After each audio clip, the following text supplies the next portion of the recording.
CMR shopping mall ప్రపంచ స్థాయి shopping అనుభూతి ఇప్పుడు మన పార్వతీపురంలో డిసెంబర్ 5న గొప్ప ప్రారంభం.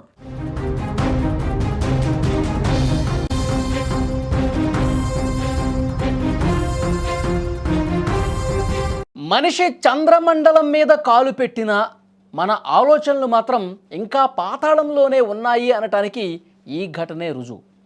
ఒకవైపు పాత పగలు, మరోవైపు నాకు చేతబడి చేశావు అనే విపరీతమైనటువంటి అనుమానం వెరసి ఓ మనిషిని మృగంగా మార్చేశాయి. కక్షతో రగిలిపోయిన ఓ యువకుడు వరుసకు బావయ్యే వ్యక్తిని వేటాడి వేటాడి మెడ నరికి చంపేశాడు. తూర్పుగోదావరి జిల్లాలో సంచలనం సృష్టిస్తున్న ఈ క్రైమ్ స్టోరీ వెనుక అసలు కథ ఏంటంటే, రాజానగరం మండలం నరేంద్రపురానికి చెందిన పిల్లి ఆనంద్ కుమార్ది ప్రేమ వివాహం. 8 ఏళ్ల క్రితం దోసకాయలపల్లికి చెందిన త్రివేణిని పెళ్లి చేసుకొని అత్తారింట్లోనే ఉంటూ మటన్ షాపు నడుపుకుంటున్నాడు. అంతా సాఫీగా సాగుతున్న వీరి కాపురంలోకి త్రివేణికి వరుసకు సోదరుడైనటువంటి రాజ్ కమల్ ఎంట్రీ ఇచ్చాడు. 7 నెలల క్రితం వీరి ఇంట్లోనే ఉన్న రాజ్ కమల్ ఆనంద్ భార్య త్రివేణితో అసభ్యంగా ప్రవర్తించాడు. విషయం తెలుసుకున్న ఆనంద్ రాజ్ కమల్ను మందలించి ఇంటి నుంచి గెంటేశాడు.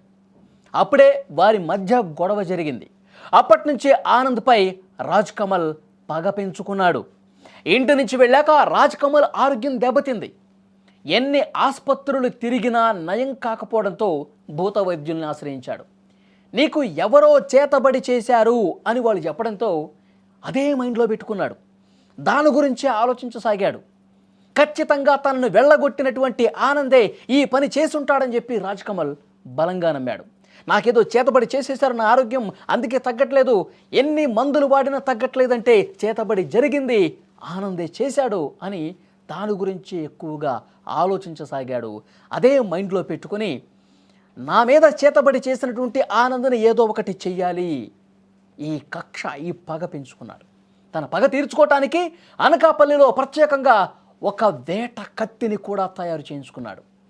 సమయం కోసం వెయిట్ చేసి మొన్న ఆదివారం రోజు ఉదయం ఆనంద్ మేకను కొనేందుకు వెళ్తుండగా అప్పటికే కాపు కాసుకొని కూర్చున్నాడు రాజ్ కమల్. వెంటనే ఒక్క ఉదుటున కత్తితో దాడికి పాల్పడ్డాడు. భయంతో ఆనంద్ పరుగు పెట్టినా సరే వదల్లా. ఆ వేట కత్తిని పట్టుకొని రాజ్ కమల్ ఆనంద్ వెనకాల అదేవిధంగా పరిగెత్తుకుంటూ వెళ్ళాడు. వేటాడి ఆనంద్ మెడపై బలంగా నరకటంతో అక్కడికక్కడే కుప్పకూలిపోయాడు. ఆ తర్వాత రాజ్ కమల్ మృతుడు ఆనంద్ బైక్ మీదే నేరుగా సీతానగరం పోలీస్ స్టేషన్కి వెళ్ళి లొంగిపోయాడు. ఆనంద్ని నేనే చంపేశాను, ఆనంద్ని నడ్డి రోడ్డు మీద వెంటాడి ఇదిగో ఈ కత్తితోనే చంపానని చెప్పి అతను డైరెక్ట్గా పోలీసుల దగ్గరికి వెళ్ళి లొంగిపోయాడు. అంటే ఇంత దుర్మార్గంగా ప్రవర్తించడానికి కారణం చేతబడి పేరుతో హత్య చేశాడని నిందితుడు చెబుతున్నా తమ కొడుకును అడ్డు తొలగించి ఆస్తులు కాజేయటం కోసమే ఈ ఘాతుకానికి పాల్పడ్డాడని మృతుడి తల్లిదండ్రులు ఆరోపిస్తూ ఉన్నారు. భార్య త్రివేణి ఫిర్యాదుతో కేసు నమోదు చేసుకున్నారు పోలీసులు. పాత గొడవలు, ఆస్తి తగాదాలు, మూఢనమ్మకాలు ఇలా పలు కోణాల్లో దర్యాప్తు చేస్తూ ఉన్నారు. ఇన్వెస్టిగేషన్ కొనసాగుతూనే ఉంది.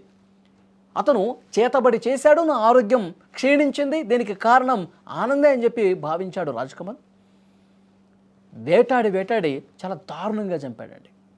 అంటే మూఢనమ్మకాలు ఎంత కళ్ళు మూసుకుపోయేలా చేస్తాయన్నది కూడా ఇది ఒక ప్రత్యక్ష నిదర్శనం. అంటే మనిషి ఆలోచన విధానం ఒక సైకోన్ లాగా తయారు చేసాయి, ఒక క్రిమినల్ లాగా అతన్ని తయారు చేశాయి. ఇంకా జనాలు చేతబడిని నమ్ముతూ ఉన్నారు. అతనికి ఏదో అనారోగ్యం అయితే, ఏదో సమస్యతో అతని శరీరంలో మార్పు జరిగి అనారోగ్యానికి గురైతే చేతబడి చేశాడు, ఏదో క్షుద్ర పూజలు చేశాడు. ఇలా ఆలోచించి ఒక మనిషి హత్యకు కారణమైనటువంటి పరిస్థితి ఉంది. కానీ ఇది పైకి చెబుతున్నటువంటి అబద్ధాలు.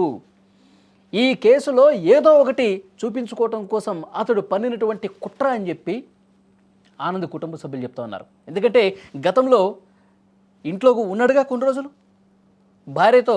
ఆనంద్ భార్యతో సన్నిహితంగా ఉండటం ఇతను చూశానని చెప్పేసి అంటా ఉన్నాడు కదా. అంటే ఇతను అడ్డు తొలగించుకొని మళ్ళీ ఇతను మైండ్లో ఏదైతే ఒక పురుగుందో దాన్ని అమలు చేయటం కోసం ఈ విధంగా ప్రవర్తించాడు. నా కొడుకుని అడ్డు తొలగించుకొని త్రివేణితో ఉండటం కోసమే ఈ విధంగా పనిచేసి ఉంటాడని చెప్పి ఆనంద్ కుటుంబ సభ్యులు ఆరోపణలు చేస్తూ ఉన్నారు. పోలీసులు అన్ని కోణాలు ఇన్వెస్టిగేట్ చేస్తూ ఉన్నారు. మొత్తం అతని కాల్ డేటా రికార్డులు అన్నీ కూడా పరిశీలిస్తూ ఉన్నారు.